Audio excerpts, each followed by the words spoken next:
कहानी की शुरुआत एक शांत नीले आसमान से नहीं, बल्कि नरक जैसी काली रात से होती है। बादलों के बीच बिजली कड़क रही है और एक कार्गो प्लेन तूफान की लहरों पर किसी खिलौने की तरह उछल रहा है। प्लेन के अंदर का माहौल तनावपूर्ण है, लेकिन हमारे मेन कैरेक्टर चक को इस बात का अंदाजा भी नहीं था कि उसकी जिंदगी अगले कुछ ही मिनटों में राख होने वाली है। चक बड़े इत्मीनान से टॉयलेट में बैठा था, शायद दिन भर की थकान मिटा रहा था। तभी अचानक प्लेन का एयर प्रेशर गिरता है और टॉयलेट का दरवाजा झटके से खुल जाता है। नजारा खौफनाक था। कार्गो सेक्शन में आग की लपटें उठ रही थीं और एक जोरदार धमाका पूरे प्लेन को हिलाकर रख देता है। पायलट चिल्लाता है, चक, जल्दी अपनी सीट पर बैठो। प्लेन कंट्रोल से बाहर हो चुका था। पायलट उसे एक लाइफ राफ्ट थमाता है और बेल्ट बांधने को कहता है। प्लेन अब एक जलता हुआ गोला बनकर समुद्र की ओर 3000 मीटर की ऊंचाई से गिर रहा था। तभी चक को याद आता है, उसकी जान से प्यारी चीज, उसकी गर्लफ्रेंड केली की दी हुई पॉकेट वॉच फर्श पर गिर गई है। मौत सामने खड़ी थी। पायलट चिल्ला चिल्ला कर उसे लाइफ जैकेट पहनने को कह रहा था, लेकिन चक के लिए वो घड़ी सिर्फ एक वक्त दिखाने वाली मशीन नहीं, बल्कि उसकी जीने की उम्मीद थी। चक अपनी सेफ्टी बेल्ट खोल देता है और लड़खड़ाते हुए उस घड़ी को उठाने के लिए झुकता है। इसी एक गलती ने पूरे मंजर को और भी दर्दनाक बना दिया। प्लेन का एंगल बदला, चक हवा में उछला और अपनी सीट तक वापस नहीं पहुंच पाया। पायलट ने उसे बचाने के लिए अपनी बेल्ट खोली, लेकिन किस्मत को कुछ और ही मंजूर था। एक जोरदार झटके से पायलट बुरी तरह घायल होकर बेहोश हो जाता है। अगले ही पल प्लेन समुद्र की बर्फीली सतह से टकराता है। धमाका इतना जोरदार था कि कैबिन के परखच्चे उड़ जाते हैं। चक, जिसने बेल्ट नहीं बांधी थी, झटके से आगे फेंका जाता है, लेकिन यही उसकी जान बचने की वजह भी बनती है, क्योंकि वो मलबे में दबने से बच गया। पानी की दीवार प्लेन के अंदर घुसने लगती है। चक के पास बस एक ही उम्मीद थी, वो इन्फ्लेटेबल राफ्ट। जैसे ही उसने उसे फुलाया, वो प्लेन के किसी मलबे में फंस गई।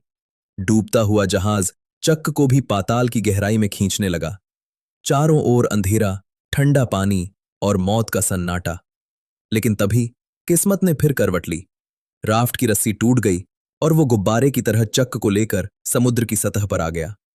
पूरी रात चक तूफानी लहरों और मौत से लड़ता रहा। उसके सामने साक्षात मौत नाच रही थी। इंजन के धमाके की आग और लहरों के थपेड़ों ने उसे अधमरा कर दिया था। लेकिन जब अगली सुबह सूरज की पहली किरण उसके चेहरे पर पड़ी, तो उसने पाया कि वो एक जमीन के टुकड़े पर पड़ा है। ये कोई आलीशान रिजॉर्ट नहीं था। ये एक ऐसा टापू था जिसका नाम शायद दुनिया के नक्शे पर भी नहीं था। चारों ओर बस अंतहीन समुद्र और एक डरावना सन्नाटा। चक जोर से चिल्लाता है, कोई है यहां? पर जवाब में सिर्फ उसकी अपनी आवाज की गूंज वापस आती है। चक ने हार नहीं मानी। उसने रेत पर बड़े बड़े अक्षरों में लिखा, हेल्प। उसे लगा कि कोई जहाज या प्लेन उसे देख लेगा, लेकिन रात होते ही उसकी हिम्मत टूटने लगी। जंगल से अजीबोगरीब डरावनी आवाजें आ रही थीं। अंधेरे में उसे अपनी गर्लफ्रेंड केली की याद सताने लगी। केली, जिसने उसे वो पॉकेट वॉच दी थी और वादा लिया था कि वे क्रिसमस पर शादी करेंगे। चक ने सोचा भी नहीं था कि उसका क्रिसमस इस वीरान टापू पर पत्थरों के बीच बीतेगा।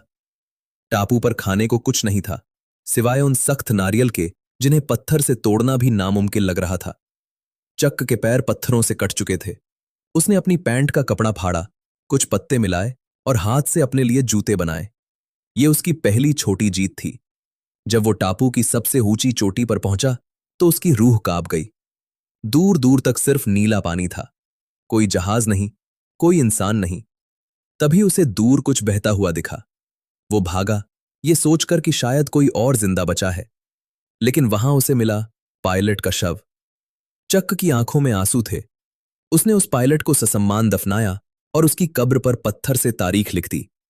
उस पल उसे एहसास हुआ कि अगर वो यहां से नहीं निकला, तो अगली कब्र उसकी होगी। चक अब पूरी तरह से अकेला था। सूरज की तपिश उसकी खाल जला रही थी और गले में प्यास के कांटे चुभ रहे थे। उसने देखा कि रात के वक्त समुद्र में दूर कहीं एक रोशनी चमक रही है, शायद कोई जहाज। वो पागलों की तरह अपनी छोटी सी टॉर्च जलाने लगा, चीखा, चिल्लाया, लेकिन वह रोशनी धीरे धीरे धुंधली होती गई और फिर अंधेरे में विलीन हो गई। उस रात चक को एहसास हुआ कि चीखने से कोई नहीं आएगा। उसे खुद को बचाने का रास्ता खुद बनाना होगा। उसने समुद्र की लहरों से लड़कर टापू से निकलने की कोशिश की, लेकिन समुद्र एक बेरहम जेलर की तरह उसे बार बार पटक कर वापस किनारे पर फेंक देता था। एक लहर ने उसे इतना जोर से पटका कि उसकी जांघ एक नुकीली चट्टान से टकरा गई। मांस फट चुका था, खून बह रहा था और दर्द इतना कि इंसान बेहोश हो जाए। वो घिसटते हुए एक गुफा में पहुंचा, जहां उसने बारिश का गंदा पानी पीकर अपनी जान बचाई। अगली सुबह जब उसने देखा कि उसकी चोट में कीड़े पड़ने लगे हैं, तो उसकी हिम्मत जवाब देने लगी। उसके पास कंपनी के कुछ पार्सल थे। एक पल के लिए उसकी काम के प्रति ईमानदारी आड़े आई, लेकिन फिर उसने मौत को सामने देखकर उन्हें खोलने का फैसला किया। उन पैकेटों से जो निकला वो किसी मजाक से कम नहीं था। कुछ वीडियो टेप्स, एक महिलाओं वाली नेट की ड्रेस, एक जोड़ी आइस स्केटिंग जूते और एक विल्सन कंपनी का वॉलीबॉल। जो चीजें शहर में मामूली थीं, यहां वे हथियार बन गईं।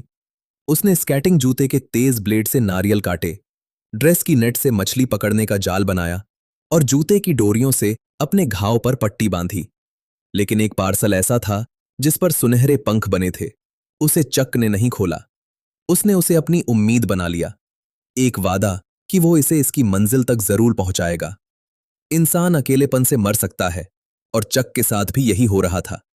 आग जलाने की नाकाम कोशिशों के बाद गुस्से और हताशा में उसने अपना खून से सना हाथ वॉलीबॉल पर दे मारा। जब उसने उस लाल हथेली के निशान को देखा तो उसे उसमें एक चेहरा नजर आया। उसने अपनी उंगलियों से उस पर आंखें और एक मुस्कान उकेरी। उसने उसका नाम रखा, विल्सन। विल्सन अब सिर्फ एक गेंद नहीं थी, वो चक का दोस्त था, उसका गवाह था और उसका साइकोलॉजिस्ट था। वो विल्सन से बातें करता, उससे झगड़ता और उसी के सामने अपनी कमजोरियां रखता। विल्सन की मौजूदगी ने चक के भीतर फिर से आग जलाने का जज्बा पैदा किया, और एक शाम पत्थरों की रगड़ से पहली चिंगारी निकली। जब पहली बार आग की लपटें आसमान की ओर उठीं, तो चक पागलों की तरह नाचने लगा। देखो, मैंने आग जला ली, मैंने मौत को हरा दिया। समय बीतता गया। दिन हफ्तों में, हफ्ते महीनों में और महीने सालों में बदल गए। अब 1500 दिन से ज्यादा बीत चुके थे। चक अब वो सूट बूट पहनने वाला एग्जीक्यूटिव नहीं रहा था। उसकी दाढ़ी बढ़ गई थी, शरीर सूख कर लोहे जैसा सख्त हो गया था और उसकी आंखों में एक जंगली चमक आ गई थी। वो मछली पकड़ने में माहिर हो चुका था, लेकिन उसके दांतों का इन्फेक्शन अब जानलेवा बन चुका था। एक पुराने स्केटिंग ब्लेड और पत्थर की मदद से उसने बिना किसी एनेस्थीसिया के अपना दांत खुद निकाल दिया। वो दर्द सिर्फ वही समझ सकता था जो मौत को रोज करीब से देखता हो। एक दिन समुद्र की लहरों के साथ एक टिन का बड़ा सा टुकड़ा बहकर किनारे पर आया। इसे देखकर चक के दिमाग में बिजली कौंधी। यह एक पाल का काम कर सकता था। उसने तय कर लिया, या तो वह इस समुद्र को पार करेगा या इसी में अपनी जान दे देगा।